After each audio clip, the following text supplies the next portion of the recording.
America Iran యుద్ధం మెల్లగా చమురు నుంచి ఆర్థిక యుద్ధంగా రూపాంతరం చెందుతుందా? అవును. ఈ యుద్ధం ద్వారా అమెరికా డాలర్ ఆధిపత్యానికి గండి కొట్టాలని ఇరాన్ ప్రణాళికల్ని రచిస్తోంది. ప్రపంచ దేశాలకు కూడా ఇలాంటి పిలుపు ఇస్తోంది ఇరాన్. రానున్న రోజుల్లో చమురు కొనుగోళ్లు డాలర్ల రూపంలో కాకుండా చైనా కరెన్సీ యువాన్ లేదా విదేశీ కరెన్సీల్లో చేసే దిశగా అడుగులు వేస్తోంది. అదే జరిగితే అమెరికాకు ఆర్థిక వ్యవస్థకు బిగ్ షాక్ ఇచ్చినట్లే.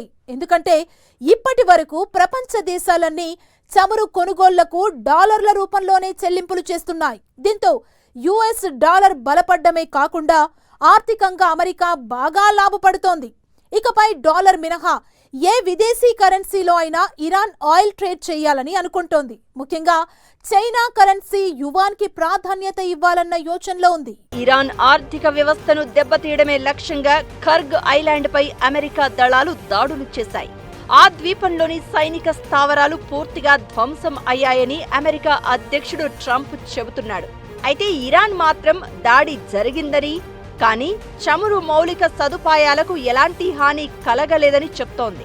అంతేకాదు, ఈ సందర్భంగా యుఎస్ కు గట్టి హెచ్చరికలే చేసింది ఇరాన్. తమ క్రూడ్ ఆయిల్ ఇన్ఫ్రాస్ట్రక్చర్ పై దాడుల్ని చాలా తీవ్రంగా పరిగణిస్తామని, అలా చేస్తే అమెరికాతో సంబంధం ఉన్న ఏ చమురు కంపెనీల ఇన్ఫ్రాస్ట్రక్చర్ ను వదిలే ప్రసక్తే లేదని గట్టి వార్నింగ్ ఇస్తోంది.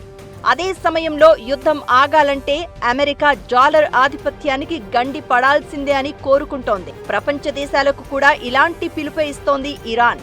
రానున్న రోజుల్లో చమురు కొనుగోళ్లు డాలర్ల రూపంలో కాకుండా మిగతా విదేశీ కరెన్సీల్లో చేసేలా ప్రణాళికలు రచిస్తోంది. అదే జరిగితే అమెరికా ఆర్థిక వ్యవస్థకు బిగ్ షాక్ ఇచ్చినట్లే. ఎందుకంటే ఇప్పటివరకు ప్రపంచ దేశాలన్నీ చమురు కొనుగోళ్లకు డాలర్ల రూపంలోనే చెల్లింపులు చేస్తున్నాయి. దీంతో యుఎస్ డాలర్ బలపడడమే కాకుండా ఆర్థికంగా అమెరికా బాగా లాభపడుతోంది. ఇకపై డాలర్ మినహా ఏ విదేశీ కరెన్సీలో అయినా ఇరాన్ ఆయిల్ ట్రేడ్ చేయాలని అనుకుంటోంది.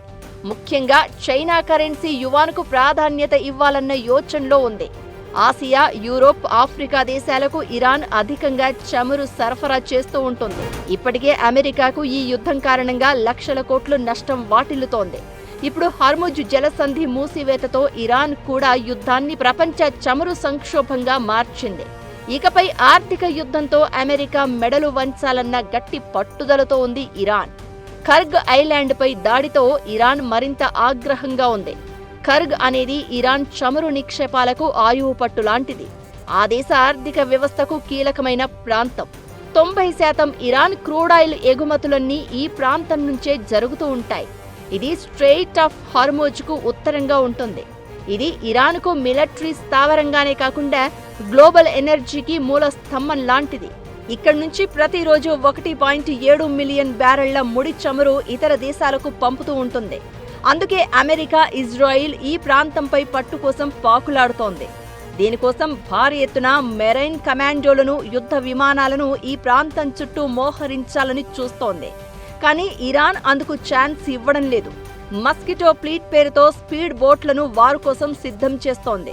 హార్ముజ్ వైపు అమెరికాకు చెందిన ఎలాంటి యుద్ధ నౌకలు, విమానాల కదలికలు కనిపించినా వెంటనే అలర్ట్ అయి వాటిని ధ్వంసం చేసేందుకు రంగం సిద్ధం చేసుకుంటోంది.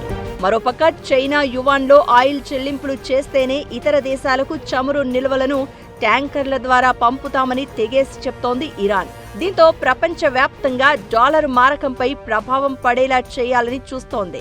ఇది చమురు యుద్ధం రూపంలో చివరకు ఎకానమీ వార్గా దారితీసే సూచనలు కనిపిస్తున్నాయి. అంతేకాదు, తమకు మద్దతుగా నిలిచే చైనా కరెన్సీని బలోపేతం చేయడం ద్వారా ప్రపంచ దేశాల్లో అమెరికా ప్రాధాన్యాన్ని తగ్గించాలన్న ఎత్తుగడ కూడా ఉన్నట్లు కనబడుతోంది.